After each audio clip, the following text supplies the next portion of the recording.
Hi and hello dear Taurus, my name is and welcome new subscribers and sa returning tambayos nito sa inyong walang sawang love and support for me. At yun nga, ang ating reading ay for June 2025. So bago natin gawin yan, no, reminders muna tayo na hindi ito for everybody. So just pick up only the messages you think are for you. Larin po tayong gender, babae, lalaki, LGBT. Lahat ay welcome. Pwede rin pong switch at pagpalit-palitin yung mga rules. So general reading ito and at the end of the day, lahat may free will na free niyong gamitin anytime, anywhere. So, Taurus, no, kung may cross-watchers kayo, welcome din sila. At kung may Taurus placement sa kanilang natal or birth chart, welcome din kayo. So, yeah, mga babes, as you can see, hexagon ang ating ritong deck, no? So, dito tayo kukuha ng messages. Archangel Michael, thank you so much. Together with the angel guides, can we get messages right here for Taurus, please? What this Taurus needs to know? Can you please show me? Taurus, June 2025 for Taurus.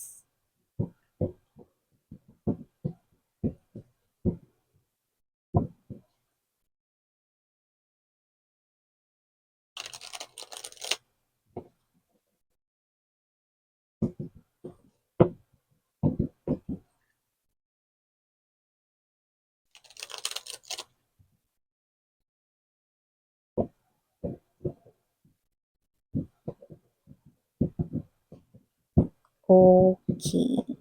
Yeah. Ito ang ating first hexagon shape. So, kukunin natin to dahil importante yan, mga babes, no? Diyan na muna yan. So, unahin na natin itong buksan. So, we have here for you guys the Page of Coins. Lagay natin dyan. We also have here for you the Three of Pentacles. Andito din for may Taurus people ang the Nine of Pentacles energy. Nandito din for Taurus ang Justice. We also have here the Page of Cups, the King of Wands. Bottom of the deck for you, Taurus, the High Priestess, but it's in reverse position. We also have here the Five of Cups, but it's in reverse position. And we have here the Ace of Cups. Beautiful. Ang ganda ng ano natin. Okay.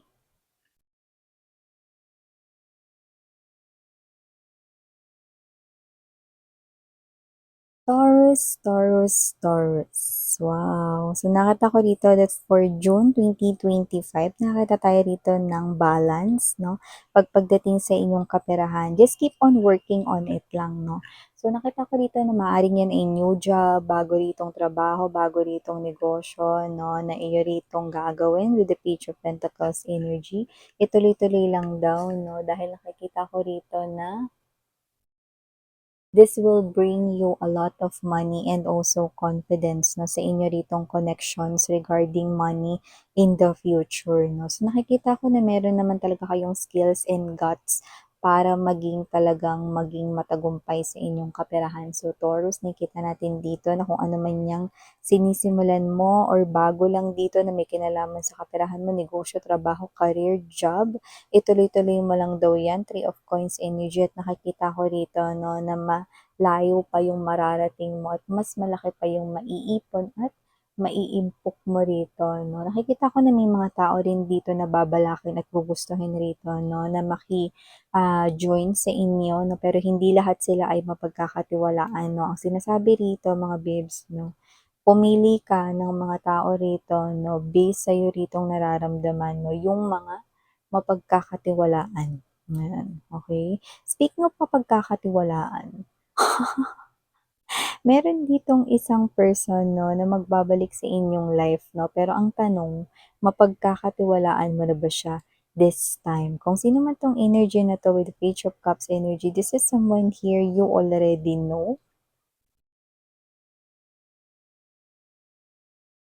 At kung sino man siya, nakita natin dito, no, that this person right here is someone who wants to correct his or her mistake na nagawa niya rito sa inyo way back before with the energy of Justice, Major Arcana. So, sa nakikita ko dito, no, nakikita ko that this person here will not just correct his or her mistakes, but this person will also show you, okay, na hindi na siya yung gaya ng dati. Okay, and this person here with this roses here, no, this person will ask you for some kind of second chance. It's up to you kung bibigyan mo siya rito ng second chance. Pero sa nakikita ko rito, this person is someone na nakikita ko rito na nagbago siya. Yes, pero malaki rin yung pagbabago sa energy mo kasi parang ayaw mo na ng ex. Yan. Yun yung problema dun. Pagdating sa kanya. Kasi parang kahit nagbago na siya, parang mas gusto mo rin ng bago na sa buhay mo, no? And nakikita natin dito with the King of Wands energy, Nine of Pentacles, yung bago niyan ay ang lumalabas na Ace of Cups dito. Ang ganda ng Ace of Cups, mga babes. Tinan mo. Tinan mo yan, no? Mukhang shallow-shallow yung baso, 'di ba?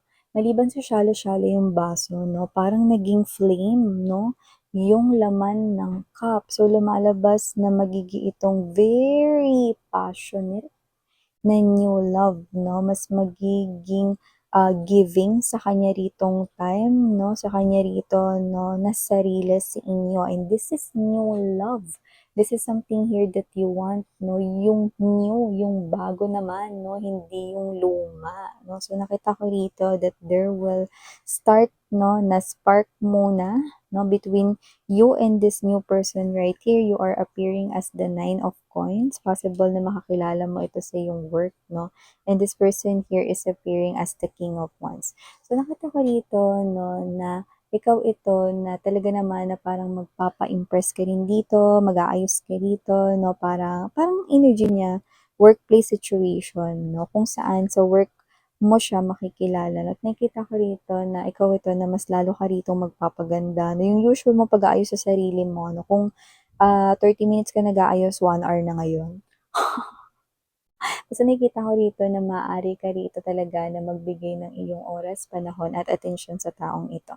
At hindi ka naman bibiguin ng taong ito dahil with this poging-poging King of Wands energy, wala tayong gender dito, no? Pero may energy siya rito, no? Ng pagiging ritong matipuno. Yun, no?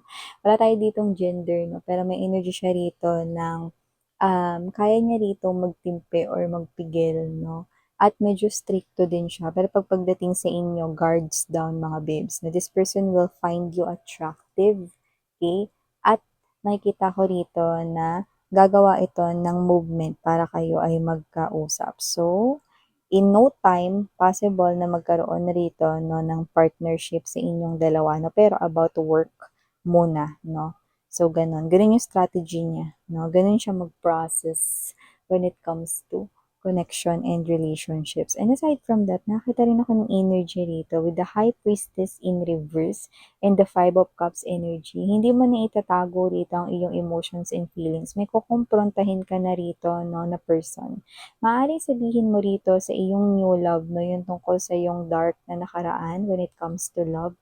At hindi ka natakot na i-open up ito sa iba, no? Dahil hindi na kayo nandoon sa nalulungkot kayo, wala na yon, no? With the Five of Cups in reverse, wala na yung nalulungkot kayo, no? This is you mga babes, no? Na happy na kayo and you're okay talking about it because finally naka-move on na kayo. That's why kahit bumalik yung ex nyo rito, hindi niya na rin kayo maibabalik sa kanyang life. No? And aside from that, no, magiging open na rin kayo with your friends, hindi na kayo rito masasaktan, hindi na rin kayo affected kung sakali mang asarin nila kayo sa inyo ritong ex-lover, no? Dahil wala na kayong feelings, no? Kahit galit, wala na rin kayo nun sa inyong ex-lover. Ano? And meron pa tayong ibang mga messages of course dito, no? Meron rin ako nakikita rito mga babes, no, na maaring makasalamuha ka ng mga tao rito, no, na posibleng tumulong sa'yo na i-improve at magkaroon ng positive progress sa ano man rito gusto mong maging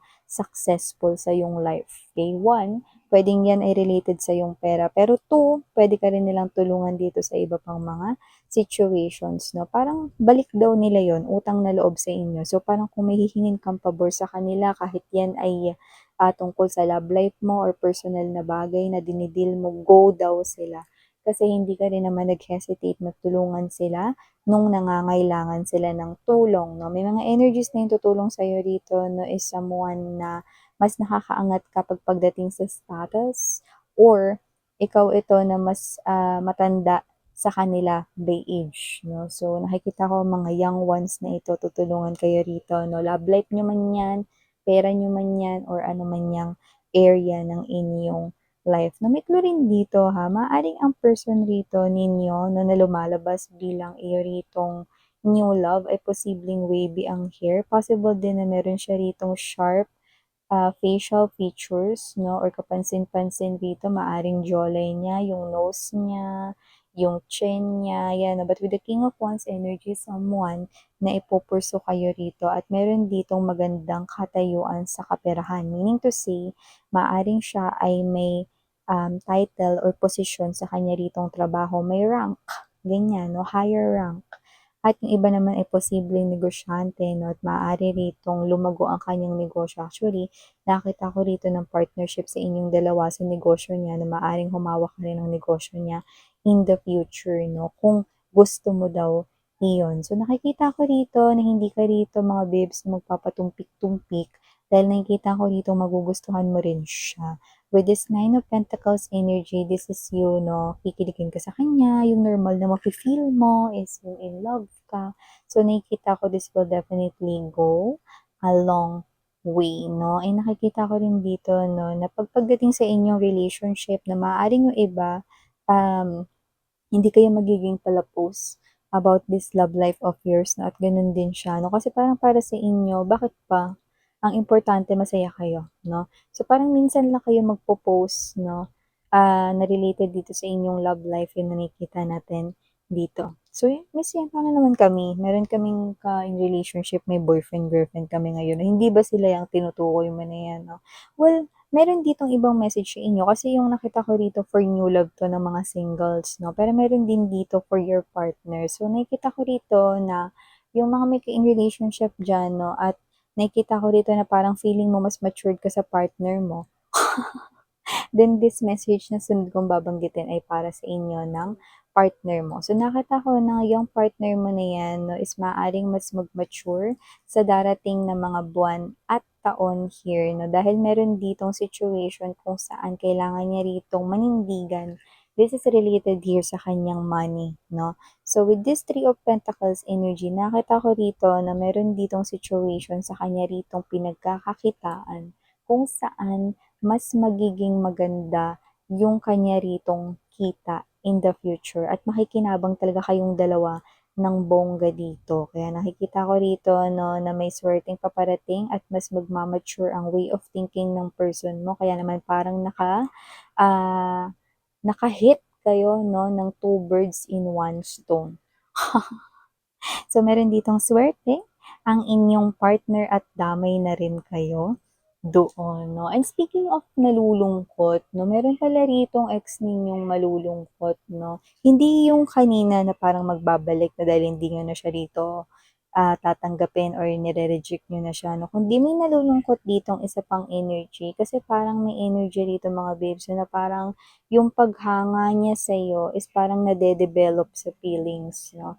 Pero ang mas naluloka siya rito, wala naman siyang means of communication sa'yo ni hindi niya nga alam kung ano yung buo mong tunay na pangalan eh.